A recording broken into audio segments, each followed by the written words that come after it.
Hello, I am your host, Young Morpheus. I am here with a what I'll call a mini documentary on the people that rule and control everything. In order for you all to truly understand this, I hope that you will take the time to watch all the videos out. It is going to go into some areas that some of you may not like to go in or don't find of value. But I honestly hope that you would at least hear me all the way out and understand how some of these things actually really do manifest and work, even if you don't share these same beliefs and viewpoints. First, I figure in this first video, I will just try to explain the picture, what we have. When people say the Illuminati, that's the people I'm talking about, and I'm going to continue to call them the Illuminati. A lot of people who feel like, oh, well, that's just a silly term and this and that, it's because you don't truly understand what they stand for and why they call themselves the Illuminati. I will get more into that, into some of my videos that will come up after this one. But in this first video, I just want to give you the power players that are at top and try to give you the whole pyramid and let you understand how this thing works. It's a reason why everybody always talks about pyramid schemes and everything's a pyramid, because everything works off of this whole pyramid system. And if you don't understand how a pyramid system works, it's one person at the top who is being fed to from all the people from below, and each level above amasses more and more and more until the top level has the most. I know I said I will do this in the next video, but I guess I'll just say it right now. The reason why they call themselves Illuminati is because they consider themselves the illuminated ones. Illuminated in information that only they know, that we don't know. That's why they call themselves the Illuminati. Those who just think that that's some just kind of crazy wackadoodle term, there was an actual Illuminati. They operated pseudo secretly. What happened, which forced them into complete secrecy, is one of their plots involving manipulation of world events and of governors and trying to get somebody assassinated was leaked out. And once that information was leaked out, they were, I believe it was Bavaria that they were expelled from. And at that point, then all the other nations start saying, hey, be on the eye for the Illuminati, so pay attention to them. Well, what many people know of the Illuminati is what I would call pieces. In order for you to really get it, you have to understand how the whole entire pyramid works. The bottom of the pyramid, of course, is us. The next level of the pyramid, that's where you have law enforcement, that's where you have the justice system in the smaller municipalities. That's when you're dealing with your local Congress people and that avenue. But as you keep creeping up on the different levels, you start to run into the pharmaceutical companies, you start running into the oil companies, you start running into all the mass communication companies and all the different online platforms. After you get above those levels and you get through the lobbyists and you get through the world banking industries, then you actually start to get into the people of what's the actual individuals who are running this system. Once you, the area where I feel that is not looked at nearly enough, if you have what's called at the round table level, where you have what's called the Council of say, what was it? I can't remember. Oh, Council of, I believe it's like the Council of 300. And that Council of 300 is like the 300 like top CEOs, investment bankers, and those people fit into that level. At this point, this is where we're talking about you have to factor in the Masonic temples and all this, because all of these people are Masons to some degree, whether they actually do it through the years process and work themselves all the way up, or they do it through the fast track, which there's a fast track way of becoming a 33rd level Mason. If you are high up, if you have wealth, if you have certain positions, you can barter those things and go through all the rituals within a weekend ceremony, which I've learned from a 32nd degree level Mason.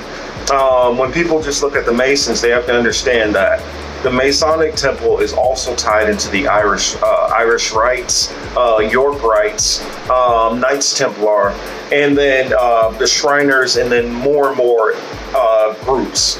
When we're talking Illuminati is not only talking about these top investment banks, it's not talking about the Federal Reserve only, it's talking about all these Masonic groups also are all involved in this. Now, I guess I'll get up to the point which a lot of people would want to know about, the actual names. Let's see, well, I said the Council of 13, which, the Council of 300, which sits over the 33rd degree Mason level, which some of the CEOs, some of the entertainers, they're at that level. Once you go above that and the 300, then you hit what's called the Council of 13. I'm in the belief that these people rotate in and out of the 13, minus one family. One family, I believe, that is the head of the pyramid, never switches out, but their family is still considered amongst the 13, because some of the lesser family members who are not actually running it do have a say so also. I know I said Council of 13, and I'm going to give you a lot more than 13 names, because like I said before, I do believe some of these people, they come in and out of a favor, and it depends on at what given time that they fit into the 13s. First name, we might as well go on ahead and get it out of the way, and just to kind of cover my butt just a little bit, protect myself, I'm going to speak in code by saying the people who are at the top of this level, so that I don't run into a lot of headache, which I know that I'm eventually going to run into anyway in saying this, but I feel that I should at least try to speak in code somewhat for the ones that are a little touchy. For the one that's a little touchy, I will speak in code for that one. The other ones, I'll just say their names. One of the first families of the 13, which I know is still a member, the Saud family. The Saud family out of Saudi Arabia. They are impactful, and later on I will get into detail onto how these people are all intertwined and how they got involved. But oil is, those who know about the foundation of the kingdom in Saudi Arabia, you'll understand how this all starts to play in. The Saud family, so I think it's anywhere from 5,000 to 10,000. Only 2,000 people in the Saud family are the ones who are making all the bells and whistles work. They're the ones who have overall control, and they're the ones who have say-so. Let's see. A lesser-known family that's not a lesser-known if you were British, but the Bundy family. Bundys are all tied up with royal lines. and the Norman conquest and Normandy conquest, which you'll find a lot of these people, which I'll mention, their ancestors all go back to York, and a lot of these different older houses. Let's see, the Onassis bloodline, and I'm not talking about Jackie Kennedy. That's not the one I want you to focus on. The Onassis I want you to focus on is Aristotle Socrates Onassis. He was big in shipping and made a lot of his money through shipping and investments. Also tied in with like tobacco and stuff like that. He was, I'm not sure how the relationship is, but I know that the Onassis are really good friends with the Saud family, and they had already had a family kind of back and forth relationship years before even Kennedy had really started to become a name in American politics, or JFK started to become a name. Friedman. That family is tied in with a lot of popes and royal families within the Royal Catholic Church. They're also tied into jewelry and antiquities. So I'm giving you kind of just an overall view of kind of what they had their hands on, and then later on we'll dig deeper into more of what they had going on. The Kennedys, of course, everybody knows the Kennedy name, but I don't think a lot of people know about the O'Kennedys, or the O'Shanae-Fionn, which that was a Celtic Irish dynasty, which was which did share some family roots with the with some of the families out of York, being that some of the Frankish and York all kind of blended together since England, Scotland, Ireland.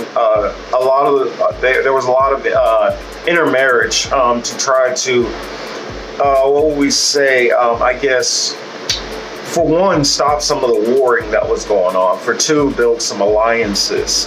And so these families still have some of these alliances, literal blood alliances, to this day, because they're family members.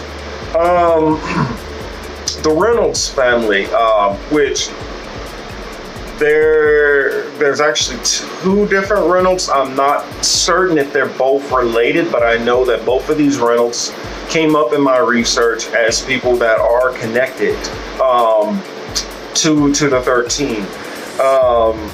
One, of course, that you've heard of, like the major American corporation Reynolds, that is known for like Saran wrap and things like that. They're actually known for a lot of other things too. But the one which I think they're more kind of talking about in particular is the Reynolds line, which is over Marlboro and a ton of tobacco products, and now they're actually into medicinal marijuana. So the Reynolds family is a family that we all should be looking at. The Russell family. The Russell was a royal line, and a lot of the Russells went into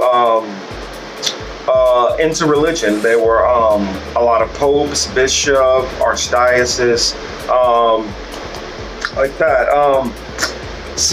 Another next family we'll talk about is the Collins family. If that's familiar to some of you who really follow history, think back to names like Michael Collins. Michael Collins, who was an Irish Republic Army founder, and the family also founded the Revolutionary Irish Republic. So this family has been deeply tied into politics, and they come from a actual former royal lineage. Next family we'll talk about, More Americans definitely should know this name. I will let them look into detail, but my main key point is remember these names and please do your homework. Research more. You might find a lot more information than I was able to find.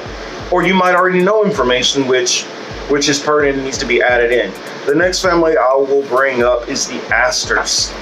The Astors were a fabulously wealthy family. A lot of people believe that they basically own New York City. Let's see, let's go on to our next one. DuPont. I know a lot of people have heard the name DuPont. They think of carpet, they think of paint, they think of things like that. But what a lot of people don't know about the DuPont family is they started out as weapons manufacturers.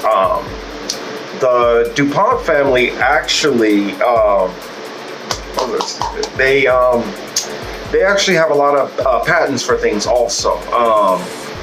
Like neoprene and like a couple of different things, like they actually have patents for which they're fabulously wealthy from. After all of they start getting a lot of hot water. The DuPont start getting a lot of heat, negative attention. And so they decided, you know what, let's completely get away from that. So that's when they went into more, I know I said neoprene, but they did a lot as far as chemicals. They turned into more of a chemical company, and like carpet cleaners and various, I mean, they make tons of stuff, and they are involved in this whole process also. Let's skip on to another one. This one, if you've seen the movie Matrix, you've heard this name before, the Merovingian. The Merovingian line, that line, some Christians, I don't share this belief, but some Christians believe that Mary, who was the mother of Jesus, or if I might be mistaken, or it could be Mary Magdalene, whichever one of the Marys biblically, this family believes that they originate from that maternal line of Jesus. So they have bred a family full of plenty of kings, a lot of them who went into the papalhood. And I know you'll hear this ongoing story over and over about, like, well, did there a royal line and then this person went into like religion or went to the Catholic Church? Well, that was very common for those who did not get the throne to go into the priesthood.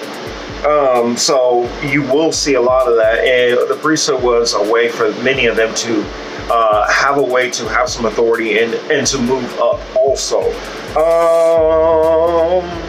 The Van Dun family, or the Vanderdun family, they are the House of Nassau. That's a family which is tough to find a lot of information about. They are German, and they are a German royal family. But their family still exists to this day, and they are still, movers and shakers and things that are going on. The Lee family, that would be L.I. Lee, which sometimes it can be L.E. also, and it doesn't matter if it's last name or first name. The Lee family comes from, I believe it was the Tang Dynasty. I could be off, but I think I'm pretty sure. I think I'm correct that it's the Tang Dynasty. The Tang Dynasty, and they control a ton of things to this day, including the Bank of East Asia, which was the bank which was responsible for flipping China to becoming more westernized, and that's what led to a lot of the colonization, which happened from the European countries into China. So that's the Lee family, L.I. And even they even go so as far as You don't actually even have to be related for them to protect you if you are elite, which they have come to the aid of various different Lee families throughout the world, whether it was South Korea, whether it was Philippines, whatever. They come to Lee. I guess they maybe see themselves as a whole total family. So the Lee family is a family that I believe that we need to watch out for. Number 2 on this list, Rockefeller. We all know about the Rockefellers, so we won't even really go that deep into it. They've had their hands into every piece of the pie, and when I go into my segment, going into the Rockefellers, I will go into more information on that. The same with the Red Shields, or the Rothschilds, as they are called today. That's the same thing. They, if you don't understand about how the Federal Reserve was created and how, Amschel Bauer, his original name, Bauer, before switching to Red Shield or Rothschild, he intentionally sent his sons to different countries to position them to be able to carry out his will as far as the banking situation that they had set up. I mean, they started off as like gold traders and a couple of different things, but eventually they did move into banking. And now that I've kind of thrown out some of the names, some of these secret societies that we know of, the Stolen Crossbones, are part of how they're all tied in. I mean, I mentioned the Masons and the Knights Templar. Some of these groups literally are the ones who are the founders of the Knights Templar, founders of the Masonic lodges, founders of the York Rites, which, if you all don't realize, York Rites, that goes on to the Windsor family of Queen Elizabeth and all of those people. That's all involved in that. When we talk about those are the people at the top. Now, there are the deposed dynasties where some of them might be in that area, or they might just be part of the Council of 300. I will mention these people so we can throw some of these names out there, and then we all can kind of go into it later on as I in my future videos on this topic.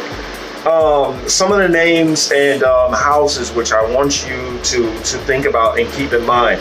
The Plantagenet household. I'll say that again, Plantagenet. I know that's a weird name, but that house spawned the cadet houses, as they call them, cadet houses of Lannister.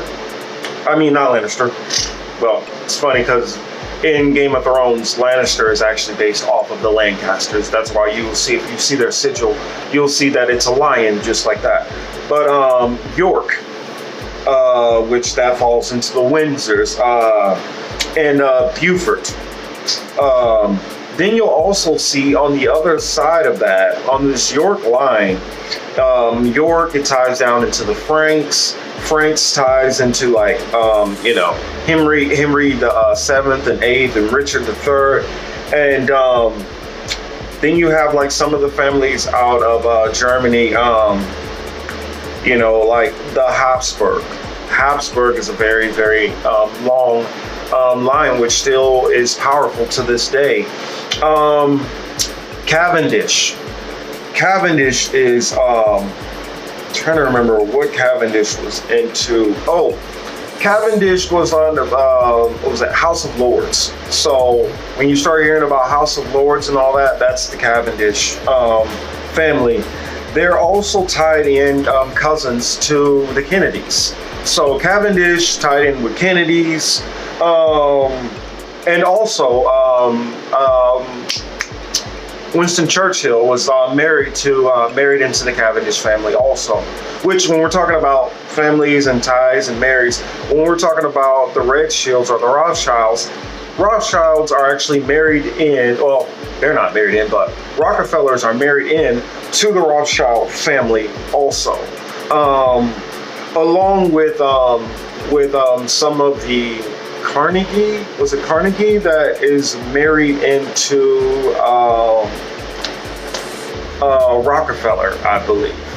So, I mean, it gets confusing when you get to that level. Some of the honorable mentions, which I want to put out there, which I don't know the level of control. Well, some of these people I know they don't have a lot of control, but they are people who are all tied in with this. So every name that I mentioned, these are all people that are at least Masonic, tied to roughly at least the 33rd level.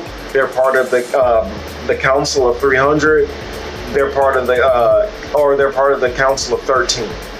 And then the next level above that would be the head of the pyramid, which at this current time would be whichever the head of the Rothschild family is normally the head of this table, because they are the ones who set the table in a sense.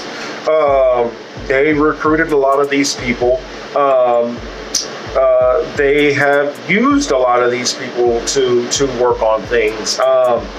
Some of these names that we look at and they say the men who built America, when we start talking about, Rockefeller, we start talking about Carnegie, we start talking about James Pierpont Morgan and James Pierpont Morgan Jr. When we start talking about all of these names,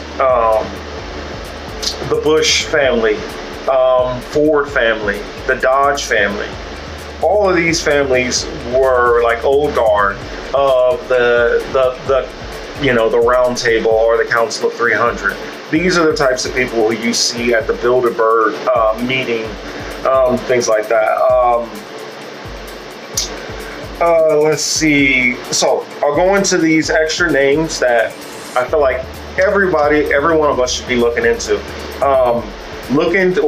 Before I say that, look into Kingdom Normandy. Oh yeah, I forgot. I know I'm a little bit all over the place, but we were talking about the Bundys before. A name for Bundy, which translates to Bond. Bond, which was James Bond. So they were throwing a little nod to him. I mean, there's all kind of movies where they will throw nods to the stuff which they've done. Perfect example, the movie Anastasia. That's really kind of what happened with the Romanovs, which the Romanovs are another family to throw in there that's a big name to watch out for. Krupp, Sinclair, Warburg. I forgot about Warburg. Warburg is tied in with the men who helped build America, well, in Europe too. Let's see, De Medici, which that's anybody who's followed, ancient Rome should definitely know about the Medici family. Let's see, Hanover, and I think that's about all as far as the royal lines, which I'll talk about right now. But some of the other people that we have to look at, like political donors and think tanks and all that, all of these people are all tied into what we call the Illuminati. Let's see, the Waltons, the Kochs, the Adelsons, Soros, Bill Gates, Jeff Bezos, Henry and Marcia Laffer, Carla Jefferson, Paul Singer, which look into the Singer family also, not only Paul, Deborah Simon, Donald Sussman. Definitely look into Donald Sussman. Some of you already know about Donald Sussman, some things, but look into that him. Richard and Elizabeth Uihlein, I'm sorry. Of course, Mike Bloomberg. We all know how shady he is. Look into his ass some more. Tom Steyer and Kat Taylor. They've dumped a lot of money into politicians recently, so I think we all should be paying attention to that. And then you have Bernard and Billy Marcus. Those are people. These are all names who are all somewhere on this tower, on this whole pyramid in a sense. And all of these people right there, I gave you kind of the outlook of who they all are. Because I want to hurry up and get this video up, I'm not going to throw a whole lot of graphics or anything in there, so I apologize that I did not. But that is just a short overview of all of the people who are, well, not even all, just a portion of the people who are all intertwined and making these things move. So hopefully you enjoyed that. I'm going to go into it more in depth on the show tonight, and then look forward to part 2 of this video, where I am going to actually start explaining how this came, how these people, how this whole pyramid, how this thing got put together. And we'll start explaining that. We're going to go into the third part. It's going to be explaining why they're doing what they're doing, and what they believe in. And all of these things are important if you really understand, if you really want to understand who's controlling and running this stuff. So with that said, I'm Young Morpheus, and hopefully this was enlightening. If you have any information that can add to this, that can help enlighten me also, or anyone listening, please leave it in the comment section. If it's something that you feel that I need to really go into and make a video about it, please let me know. That said, you all have a good one. Hopefully you stay safe. Thank you.